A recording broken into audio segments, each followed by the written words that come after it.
This is iRacing.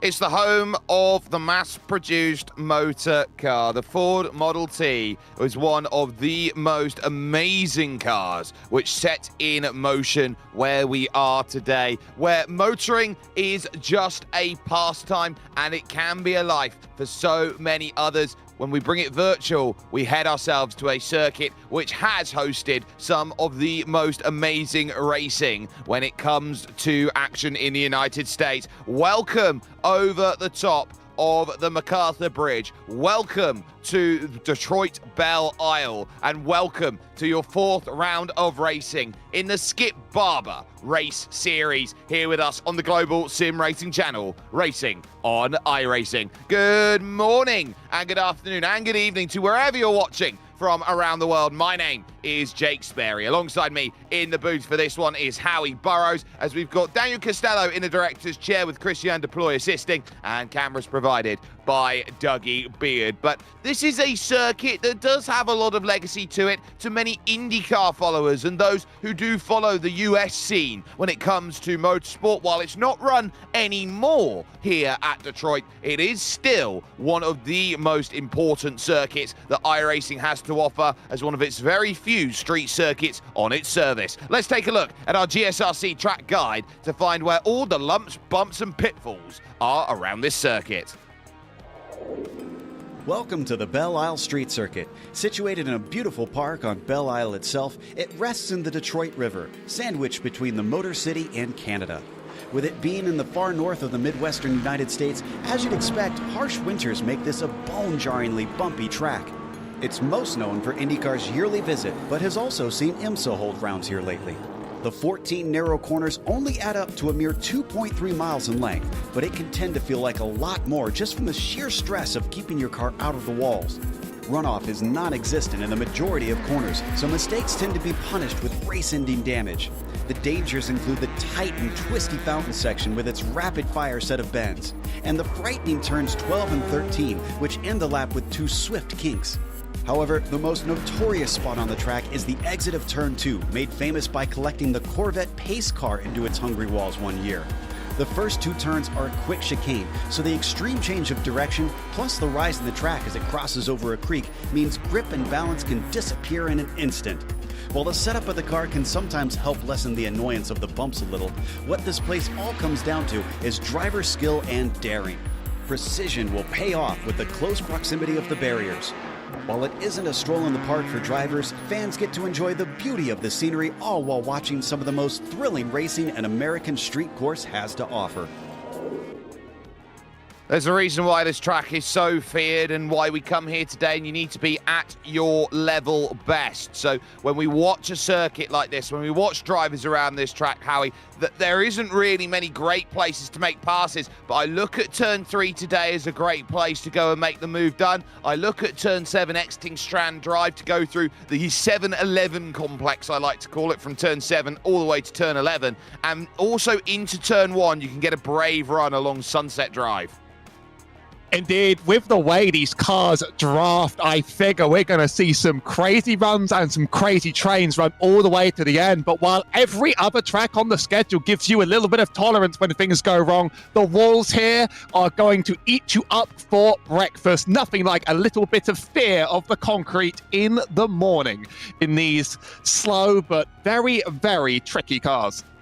Well, I'll tell you what will be tricky. We are only on one split here today by the looks of it. So we've got about 20-odd drivers, 23, I think. So we were just under the split to get racing going. But we are here at a very important circuit, and there are not many laps that they have to play with here today. Just the 14 that they've got here in round 4 of 12. It's open setup, so there is still a little bit of fiddling and tweaking that drivers can do, and they might want a little bit more of a lenient car here around a street circuit. They do have the one spare car, and I think we will see a couple drivers needing it here today from a standing start, and it is a pure disqualification at 17 incident points. But at a street circuit, Howie, I don't think 17 incident points is going to be hit very easily. I think it's actually actually going to be a very tough bit of work to try and hit, because you're going to hit the barriers and find your car damaged before any of that seems to happen here at Belle Isle. Last time I took a look around this track, I saw a little bit more grass than I'm used to, but it often covers up the inside of corners, and it's certainly not a kind respite or escape from your problems. It might just send you straight into other cars. I think drivers are going to need to keep their races to themselves and keep their heads on a swivel for a while, because they need to be in the right place by the end, as ever, to make the vital moves. And at that point, all bets are off. Well, I love the footage that we took earlier on in the week here at Detroit Belle Isle, which we're seeing right now across your screen, because today, this morning, I do believe it is in sim time, actually this evening in sim time. Yeah, good luck. There's a Detroit Belle Isle down there somewhere, Howie. Well, this is going to be fun for all of us, but just about as fun for the drivers, I think. You're not going to see too many car lengths down. You've been getting a lot of fog this season on the tracks, and this is probably the last place you wanted to quite see some. Yeah, so it's very difficult when you've got the walls all nice and close, but racing in these conditions, it is going to be very tough for these drivers, and they are all desperately trying to get tyre temperature into their big, chunky Oreo-style fours that they have around with them, because they will be looking around. Track temperature only 20 degrees Celsius. Winds whipping about at about 25 to 28 kilometers an hour at the moment. It is a very blustery day here in what's essentially the middle of the Detroit River, which we find ourselves right now. So right on the border between the United States and Canada, and these drivers will now be looking to gear up for those first flying attempts that they have out on track. A full 23 drivers here today, spanning from 9,500 iRating to 700 iRating. Barring some big, horrible mistakes in your qualifying laps, I feel like the second laps are going to be significantly better than the first ones in these conditions. These cars are heat sensitive enough as they are. People are doing all the tricks we get to see on the camera every time for their warm-up. There's a little bit of a grass kicked up on the outside there on this lap.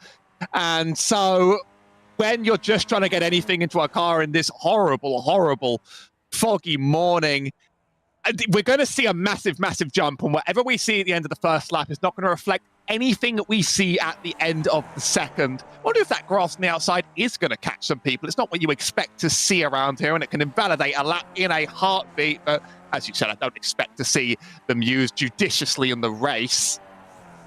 No, I think it's going to be very tough if they go too aggressive out there. And through turn 6 goes Neil Gardner over towards turn 7 as he takes Strand Drive, a straight that is never truly straight on the south side of the circuit. Looking over towards that turn here to turn 7, straighten up the car and get the rotation in through the corner. And immediately following that is turn number 8 here, this hard left-hander at about 90 degrees. You pass Scott Fountain on the right-hand side, and these two concurrent left-handers of 9 and 10 come in immediately, forcing you to change your braking marker at turn 11. This is normally parking on the racing line on the left-hand side, so traditionally here, it gets a little bit dusty out there on the left-hand side. And this track is such a combination of old and new asphalt all over the place. You're going to be going in from bumps onto freshly surfaced tarmac, back onto bumps again. Our first laps are coming through. Daniel Atug with a 1:43.6, although that could get eclipsed quite quickly. Neil Gardner isn't going to do well enough on his first lap. That's only P7, but the gaps aren't big in this top 7. And we're already seeing people fly through, and now here come the flyers. People are going to have to turn up the heat.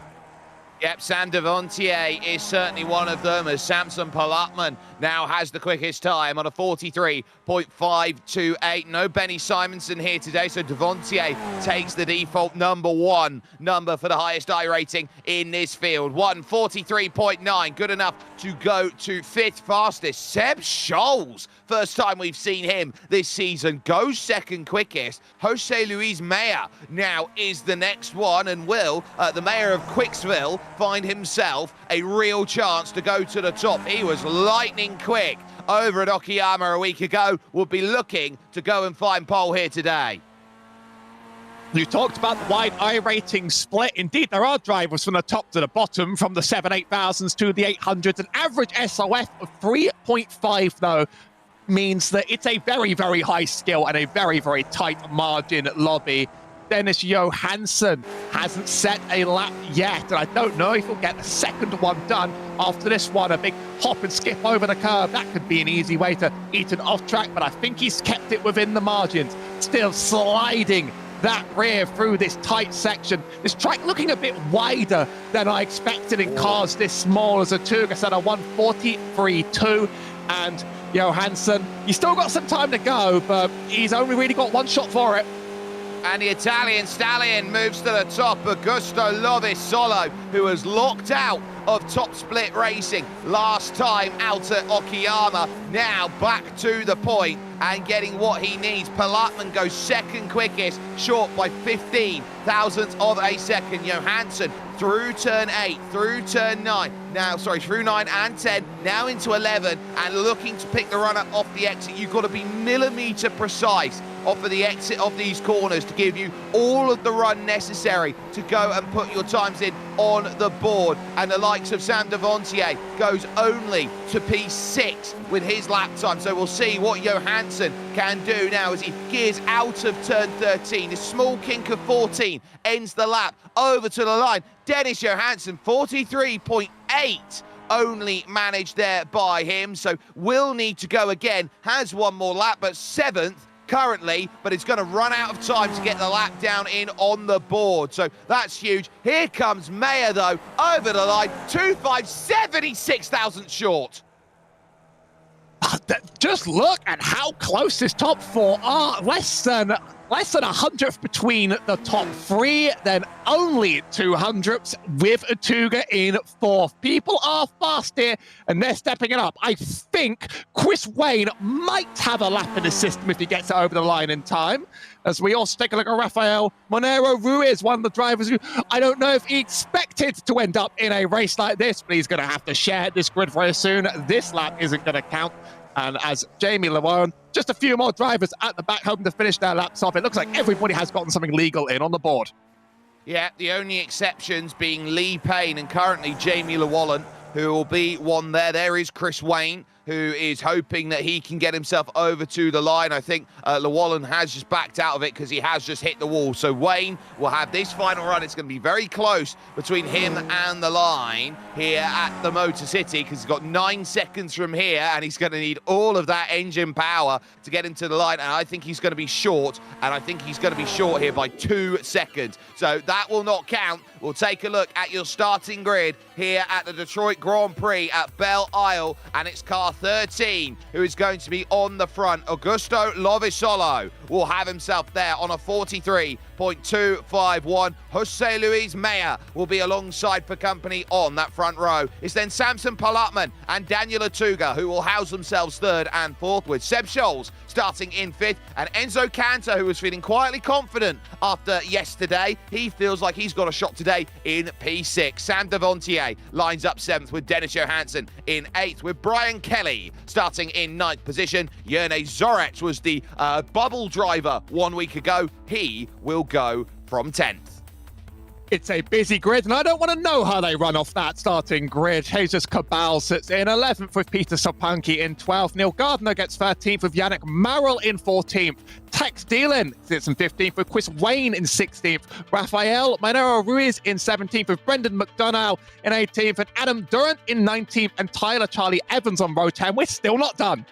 No, there's 3 drivers after that. I am interested to see how Rafael Moreno does in this race. Mauro Orsi was the last driver to set a time with a 149.0, which I don't think was quite representative. And then Lee Payne and Jamie Llewellyn are split by their iRating. That is the tiebreaker for when you are out there in iRacing and you do not set a representative time. 2 minutes to grid up, and this could be very, very difficult for a number of drivers out there. So they'll be looking to try and keep themselves out of trouble if they can. Just the one driver with a spotter here today. Lee Payne's got Lee McCullough as his spotter to help him out to see where there are any troubles out there on track. He'll be trying to avoid it from the back of the field moving forward, and they will line up around the final corner because there are so many of them here today at 23 drivers overall. So it's a short run towards turn 1. I expect turn 3 here to be the more important drive along Central Avenue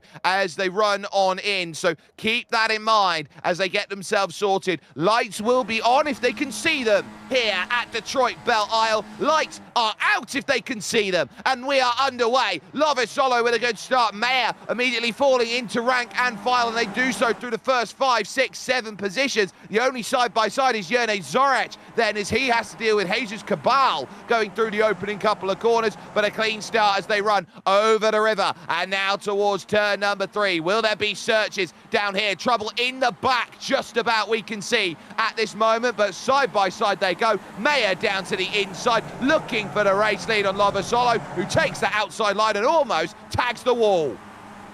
Quite a bit of grass there from Lovasolo on the outside as he makes a dip back again to the inside. He's not done. Already we're seeing drivers get a bit racier than I'd expect on the first lap around here, given the margins. We've already seen a few drivers wiped out the back. Looks like Yerne Zorec, yeah, well and truly out of this pack for now. It's going to be so much about sticking with this pack as we head down the first long back straight. This is where tensions are going to flare up near the end. It's pretty wide, but you want to make some crazy dives into that corner later. Yeah, Yerne Zorec is one of them. Tex Dillon is another who got caught out very early on out there in the race. So for Tex Dillon, his day written off early here with one fast repair and now having to recover. But now they rush through turns 8, 9, 10 and into turn 11 that they now start to search. Mayer in front, Lovasolo second. It's Daniel Atuga who finds himself third. Then it's Palutman, Cantor, Johansson, Devontier and Seb Scholes. The train continues back to Brian Kelly. Jesus Cabal finding himself there at the cabal of the train, believe it or not, down in 11th position. So he's definitely going to be interesting. Oh, he got a pinch going through and round. Cantor, contact there. And again, across the circuit, bang, 1, 2, 3, all go in. Cantor caught out. Johansson is in there, and it still rockets across the circuit.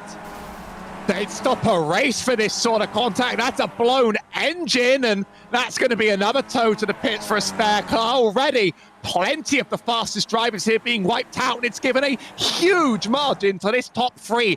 4 seconds back to Cantor now from Atuga. These 3 might just be able to ride it out until the end of the race now that a lot of the pack has disappeared. They've been very blessed with good fortune there. Plenty more blessed with some pretty awful fortune. I'm looking down the grid. There are 6 drivers right now with the black and orange mechanical flag. That tells you how difficult the start of this race has been in these low visibility conditions. Everyone's had to try and avoid trouble. Sam Devontier is one of them, trying to limp back to the pit to get his fast repair sorted. But Jesus Cabal right now in the middle with Seb Scholes in front of him, with Peter Soapanki who's there behind. They might push 3 wide, and that's a big lift off there from Seb Scholes, who wants none of what's going on in front of him, with Brian Kelly, with Enzo Cantor, who, despite being the catalyst to all that, has relatively got out of that only just scathed, because he's also got the black and orange flag, and he's got to try and avoid any more damage out there. He's going to have to come into the pits, get the spare car, and run back out again like it's a Formula E race. That gap to the pack behind has grown quite a bit, actually, to Kelly there in the P4, but I do think they could make their way back in time. Is Chris Wayne losing the rear and not quite saving? Very tricky to get that overcorrection right. That was the first incident we saw in the back. Not too many other victims as we head out onto the 3rd lap. Kelly's pack could catch this field, but with 6 seconds to make up, they're going to need to drive well and turn on the heaters now. Yeah, so lap 3 of 14, they're going to have to drive all out and hope that Atuga, Mayer and Lovasolo decide they're going to race against each other right now. Atuga holding the race lead here with Mayer in second, Lovasolo in third. And I think these 3 drivers realise the weight of the situation they've got. So long as they play kind with each other. They've got a really good shot here today of running away from this field and fighting for the podium amongst themselves. So Zorich is deep into the corner here. Bang, straight into the wall. Now watch Tex Dealan. He's there in the green trying to get by. So Dealan gets by in the green, makes contact with a car there through the middle of the road, which turns him around and dumps him back into the wall. That was just a last-minute decision under pressure, just try and dodge the stop car, and unfortunately you focus so much on the target up ahead, you might forget the targets all around you. It's difficult to decide how to make that evasive action, but that unfortunately was not the move for him today. As we get another replay from the back of the field, Tyler Charlie Evans involved in this one. I think this was another wreck. That's a lock-up and a spin around, probably the least awful thing that's happened to someone on this track. Another stopped car on the outside. As the pack come around, they'll be waiting to rejoin in a large enough gap. Yeah, that's Lee Payne, who's a lap down out there at the moment and has had a big moment actually going through over towards turn 9 as Suapanki looks to continue out there trying to challenge for that P5 with Jesus Cabal just in front. So staying close, but not yet close enough. I was keeping an eye on Dennis Johansson, who was incensed after that contact earlier on there, how he was saying on the line, it's lap 2 and you do that while we're already losing the litres. What would you gain? Very much aimed at Enzo Cantor with that conversation there, trying to angle for the inside. But it goes to show you sometimes have to be aggressive around this track to try and get something to work, but sometimes it doesn't. You've got to play a fine line out here on this track between aggro and defense. This is a respectful track. You've got to respect it. Suapanki attacks out of turn 4, looking to try and find any way past Cabal. Looking at the way this pack has been shaping out, there's no way Kelly's catching Lovisolo if he's not going to make up any more time. He's lost another second, so any driver here will be fighting for that 4th position unless there's a mistake, which is entirely possible given what we've seen from even some of our strongest drivers on the grid today. So Panky's looking feisty, looking like he really is trying to squeeze into a gap. He seems impatient. Maybe he thinks, I can run this train. Here's another replay. It's Palatman. Yeah, he was the one who had the contact with it, and he was sent for a roller coaster ride going through was Samson Palatman. Nothing you can do about that. Then he takes the hit from Devontier. Absolutely caved in. Engine, suspension, you name it. That is good for spare parts and spare parts only now. Leaving here at the Motor City Detroit Belle Isle. So that will be worth keeping in mind for him and his next efforts over the course of the season. But Suapanki continuing to stay close. Atuga, fastest lap of the race, now half a second clear at the front of the field, desperately trying to break away at that front. As we take a look here in the fog at Lee Payne's issues out there on replay as he was running down the circuit here. This was heading towards turn 3 out on track, locks it up, goes over the front tyre and straight on. I wonder whether that was Jamie Llewellyn that he had that contact with, because Llewellyn here is trying to keep himself out of trouble and away as Chris Wayne has just gone through. Your biggest mover right now in the pack at current, I believe, is going to be the duo of Adam Durrant and Brendan McDonough, who are both up 8 spaces. Turn 3 seems to have been a magnet for these mistakes. We've seen multiple lockups, and that happened to be just one with a victim.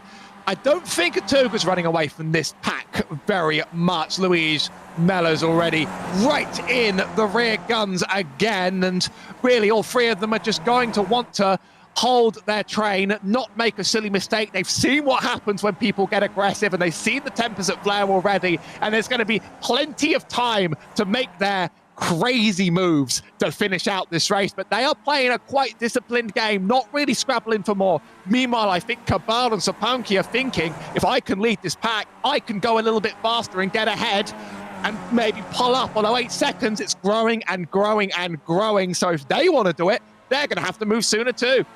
Well, I don't think they've got the pace here in that second group. If they're losing a second a lap now, there's no way they can reverse 2 seconds worth of time. This is Mauro Orsi, who's run into troubles. This is going through then with the number 20 car. This is Tyler Charlie Evans. So there's the initial contact, 1 and 2 as they go through, and then looking to just try and continue on through the corner here off the exit. Oh, and it's so clumsy as he goes through. There's more contact, so that will bring Tyler Charlie Evans and his race to an end. But Mauro Orsi turned around there and not happy then as he goes through, very clumsy down at the bottom of the field. But Otuga at the front will still be quite comfortable here in this position. But Otuga leading is the only driver really out of these three that hasn't shown that he can win a race yet this season. He's shown he can contend, can Daniel Otuga, but Mayer's had race winning and potential. So too, Augusto Lovisolo. They've been right up there at the end of races. First time we've seen it for Otuga, as here comes Mayer.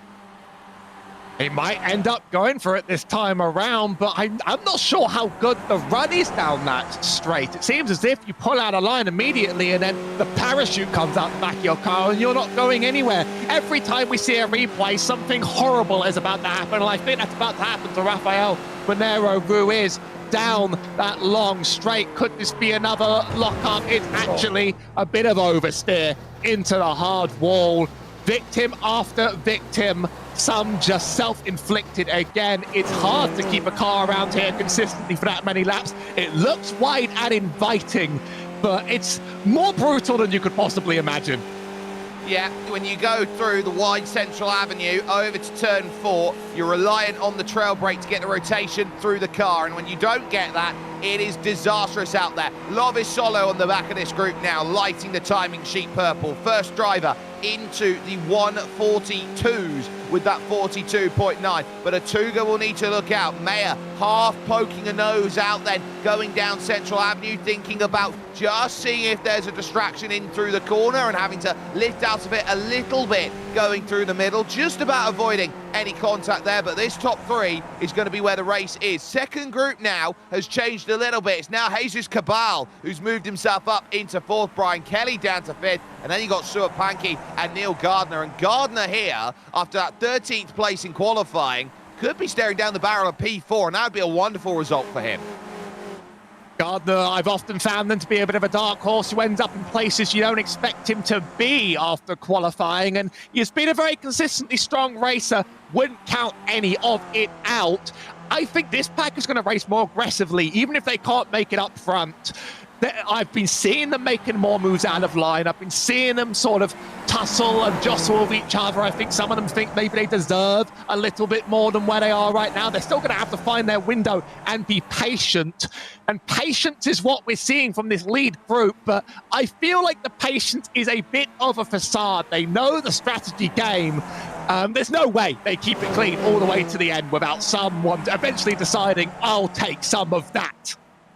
Yeah, they are racing drivers. They'll fight for every inch on this street circuit and know where they need to move. I don't think you want to be third going on to the final lap, and I don't think you want to be first. It looks like more troubles for Mauro Orsi here, out of the fog and haze, going into turn 3, back loops around, does very well to keep it out of trouble and to avoid any contact there. But as we go, here comes Jose Luis Mayer, almost on cue. Second half of the race opens up. Now we're going to start making those moves down the inside at turn 3, and gets it done now, moving through this transfer section, through turn 4 onto Lotta Way, and then through turn 5, which juts out at the exit of the corner here. Turn 5, very deceptively difficult. Having to dodge a lapped car there in order to make sure there wasn't another horrible mistake. I saw even Lovisolo duck out of line, and I sort of thought, didn't think he had the pace to quite make that work, but that tells me he also will be looking to take advantage of these small little situations that open up. Another long stretch here. Lovisolo, he looks a little left and right, still doesn't have the momentum yet as we fly into some of the toughest corners on the circuit. Luis Meller's going to enjoy this lead for now, but I find Otuga is sometimes someone who will just go for it more often than you'd expect. And I think the light switch has been flipped the moment that halfway point happened. Immediately, drivers are thinking, I have to be leading this pack now. We're not even going to save it for the last lap. We want to be there. There's no chance of running away from these two, but you do want to be at front and controlling that by when it matters. And some sparks flying there from Daniel Atuga coming off onto Sunset Drive. He is using all of the circuit, even glancing up against the wall slightly as he goes through, and you can't afford to do that too often. Through 1 and 2, I was interested by Lovasolo's line coming down the front stretch. He didn't want the toe, and I think he wants to leave himself a little bit of room right now to feel like he's not going to be a threat here for the race lead, as Atuga comes straight back down here on Central Avenue. Turn 3 forces Mayer to double take into the corner. Atuga back to the point, but Lovasolo looking to give that room so that if there are any shenanigans, he can avoid trouble. And Louise Meller chose to back out there. He thought this isn't the battle that matters, but those margins are already shrinking, and shrinking. Patience is running lower and lower, and it'll be an absolute boiling point very, very soon. Not many laps around this track, and they're counting down rapidly. Lovasolo, I'm not seeing him on this on board always really have the pace to challenge for this P2 right now. He doesn't seem as close as Meller is to Atuga. Maybe he's just happy riding where he is, or maybe he just won't quite be in the exact range at the exact time. It's so precise where you have to be in order to get enough draft, and Arcane's already using it.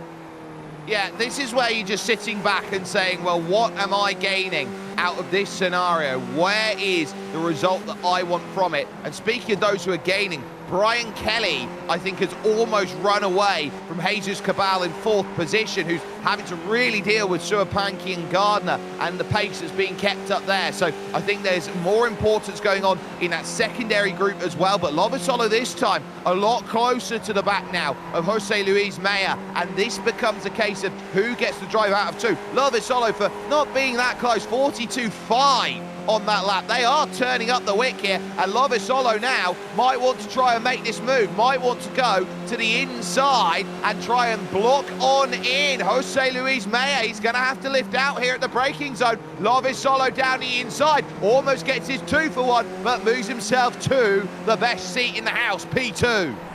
Small lockup from Atuga on the right side tyres. I really thought that was possibly just going to be a mistake that cascaded, but he is fast and he is all over the rear, and I think if you're Atuga now, you have to fear I might be next. That was a rocket ship run, and what do you get for it? You get another slipstream straight. If you're within that 10th and a half, you can make the move. He goes alongside.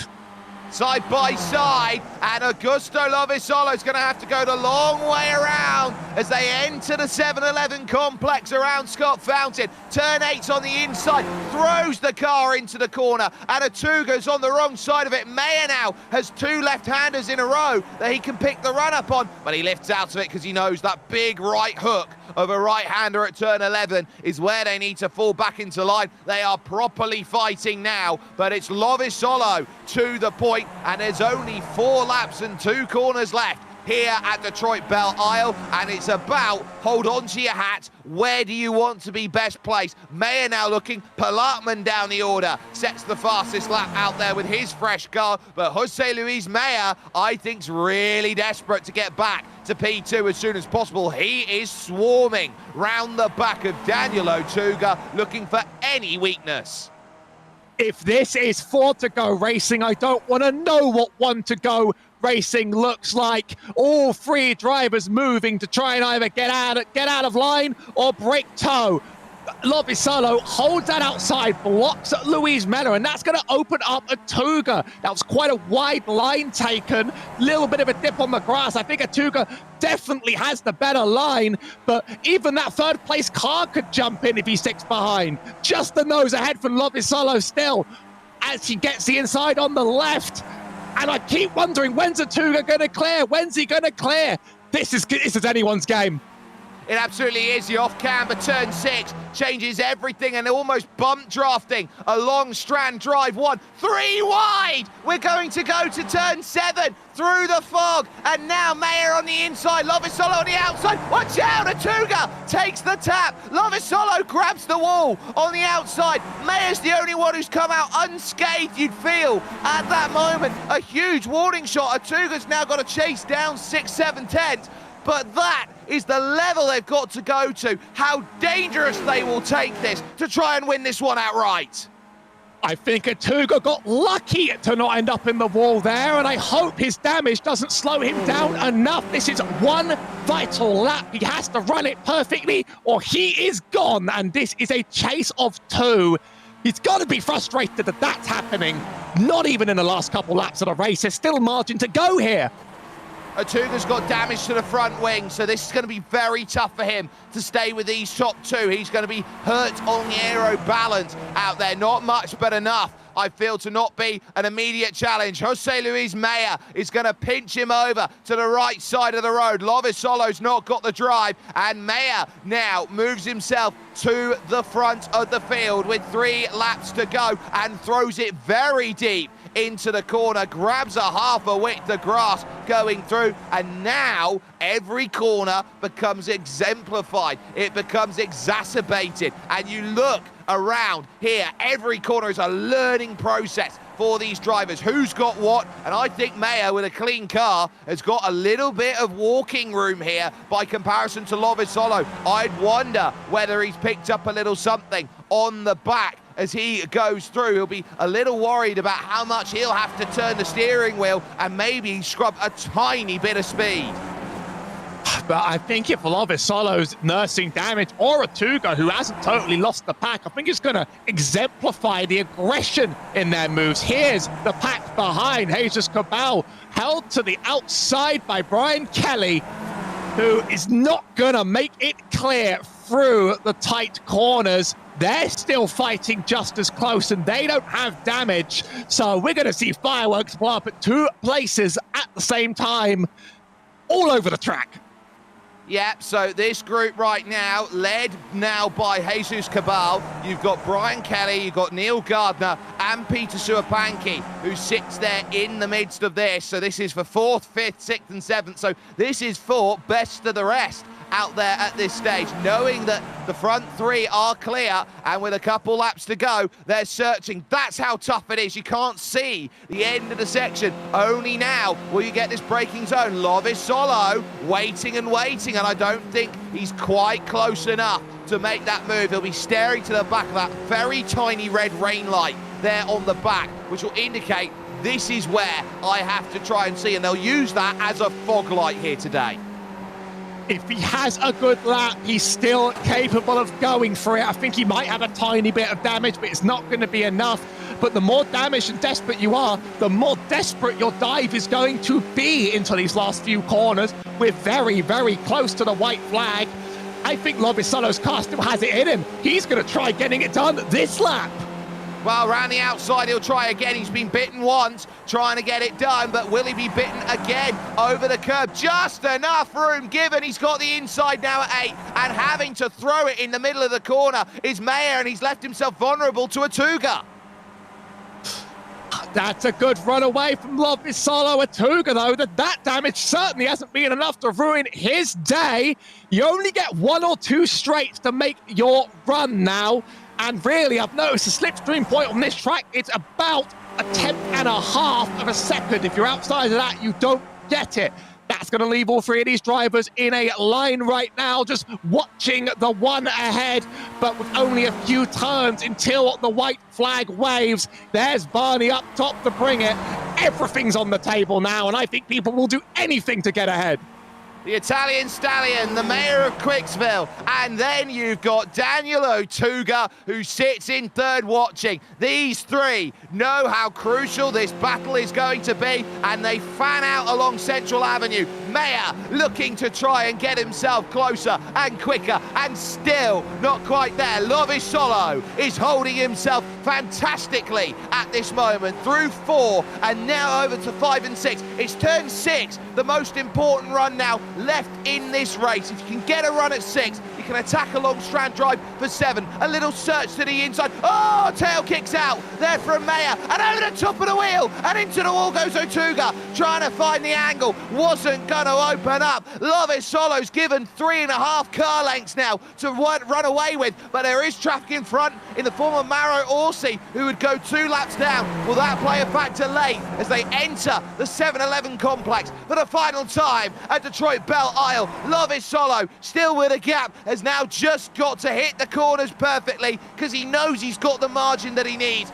to stave off the challenge behind. They have thrown what they can at him, but there is still Mauro Orsi. Will he move over to the inside? Will he block going through the middle? He pulls over to the right, and he's going to be right on the apex as they go through, and Novosolo goes into him, and Meyer goes into him, and now, into him as well goes Otuga. It's a who's who. All three are damaged. Coming to the line. It's going to be about who's got drive, and it's Jose Luis Meyer who's got the drive on everyone else. Unbelievable. The mayor of Quicksville is coming to the line and wins a dramatic end at Detroit Belle Isle. I don't want to hear the microphones after that. I don't want to hear them. I don't want to see what the community has to say. That I have never, ever seen a finish in this series decided in such a way. I'm speechless. I'm amazed you could even hold your voice throughout that one. Unbelievable drama to end that day. But that's what a street track was going to do to these drivers. It was going to cause drama. Well, you know in a field that it's only one split, you do get a range of drivers, and some drivers lower down the category are learning, and you do need to learn what to do as lap traffic. And for Mauro Orsi, who was there trying to get through, he just got himself scared. Wrong place, wrong time. Tried to let them go too late as he was halfway through the corner trying to let them go. And ultimately, it was a case where top three all came together with contact, and it was just who could pick up the power first along Sunset Drive. Jose Luis Meyer will have a big smile, but there'll be a number of unhappy customers, least of which is this one here, number 4, Dennis Johansson, who will be making his way over towards the line. The last couple of drivers are then looking to get themselves over and sorted, but 24 minutes, 23 seconds, and in the end, it was only 800ths over the line. Jose Luis Meyer, the mayor of Quicksville, is going to get himself a victory here today over Daniel Otuga in second, and Augusto Lovasolo, who led with a corner to go out there in this race, ends up in P3 for his troubles. Brian Kelly just too far back. It was 4 seconds that it cost those drivers in the final couple of corners. He was 10 seconds back when the final lap started, so Kelly can only manage fourth, with Jesus Cabal in fifth and Peter Suapanki in P number 6. Neil Gardner would be the back of the train there in seventh, as Seb Scholes would look in eighth, with Yannick Morale ninth. And we all saw what happened at the end of lap 1, start of lap 2 there as he's gone through. Enzo Cantor managing 10th place. Further back are drivers that were certainly tangled up in their own dramas. Adam Durant makes it to 11th, with Sam Devontier, one car only, making it to 12th. And Brendan McDonough finishes 13th ahead of Chris Wayne, Dennis Johansson, Jerne Zorek. So many drivers that usually just make a staple of this series. Samson Polatman, Mauro Orsi, and then further back, only just a few that clearly did not finish, with Jamie Llewellyn 8 down and Tex Dillon 9 down. There'll be a few more down.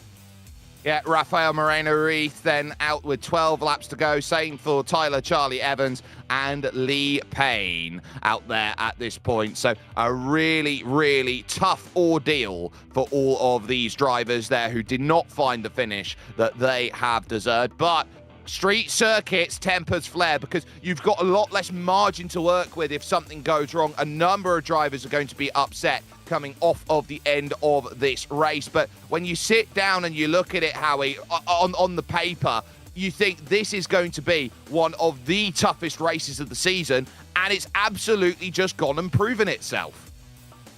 People make mistakes all the time on all the tracks. Even the best drivers make mistakes, but almost every circuit gives you margin.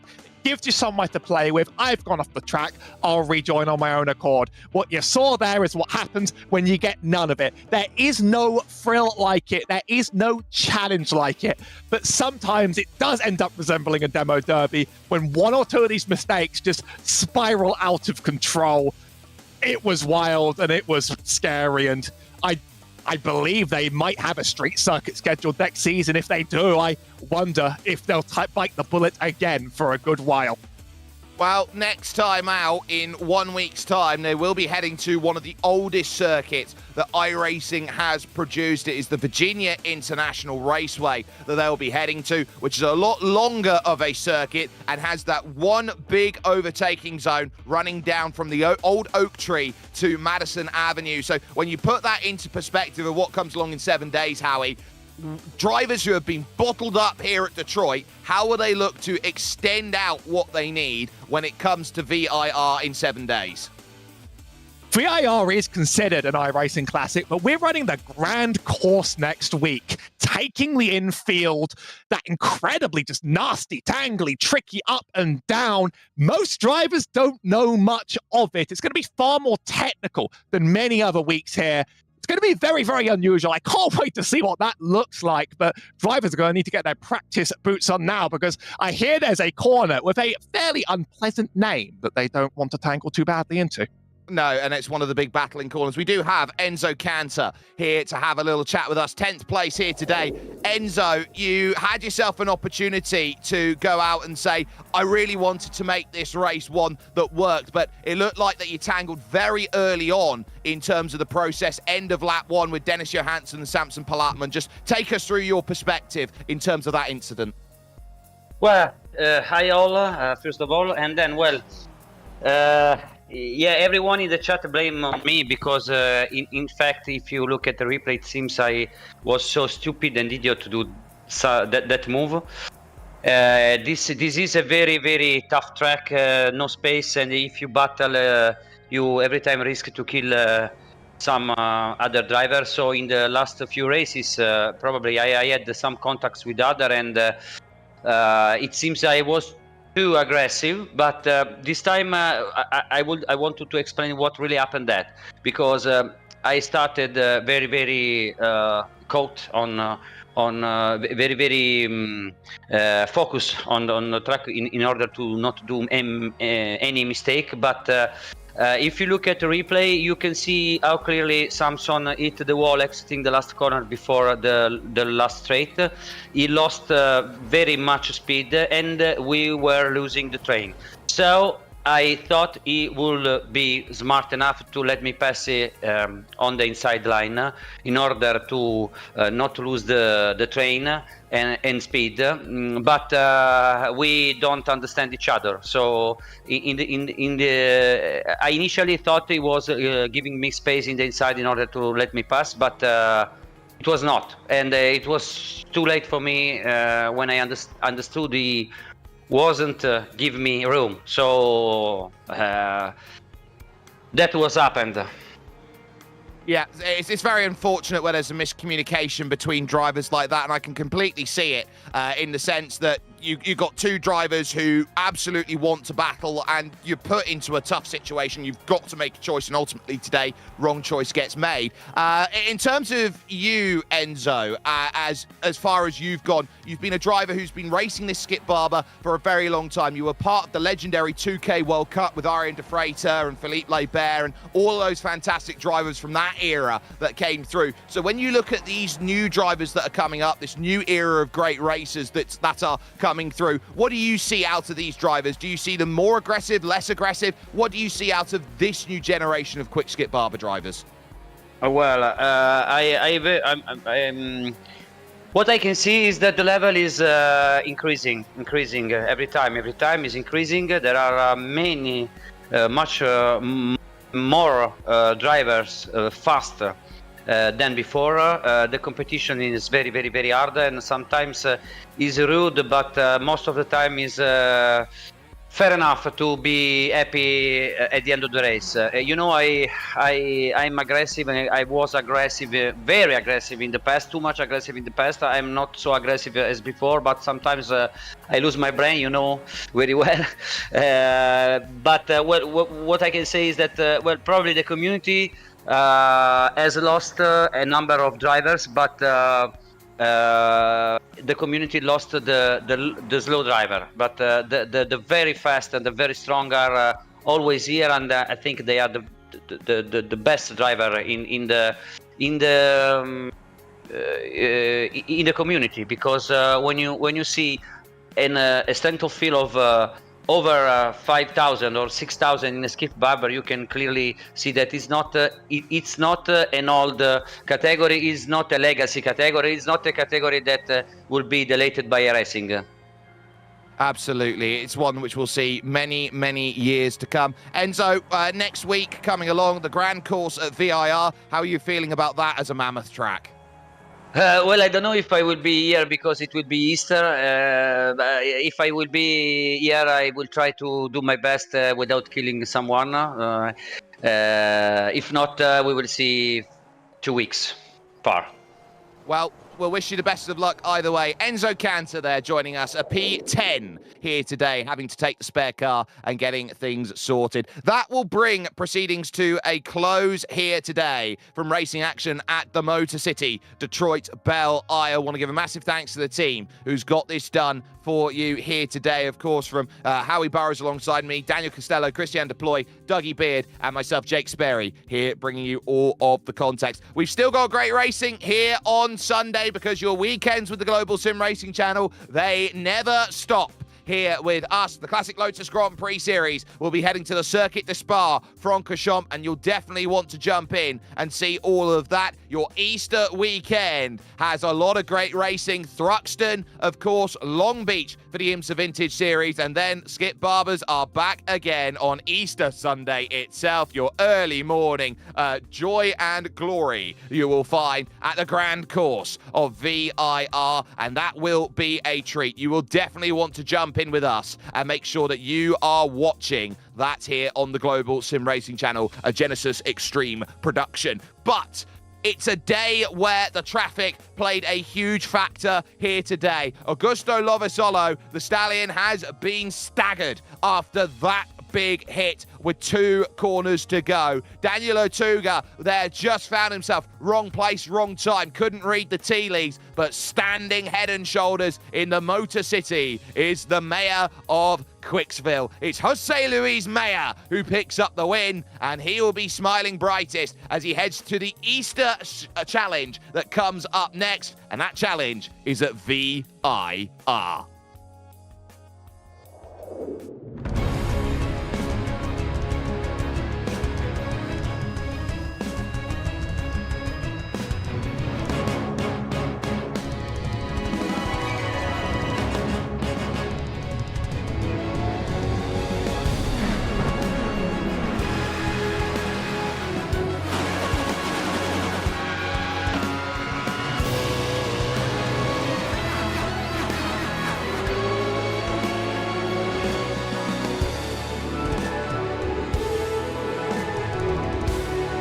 This is iRacing.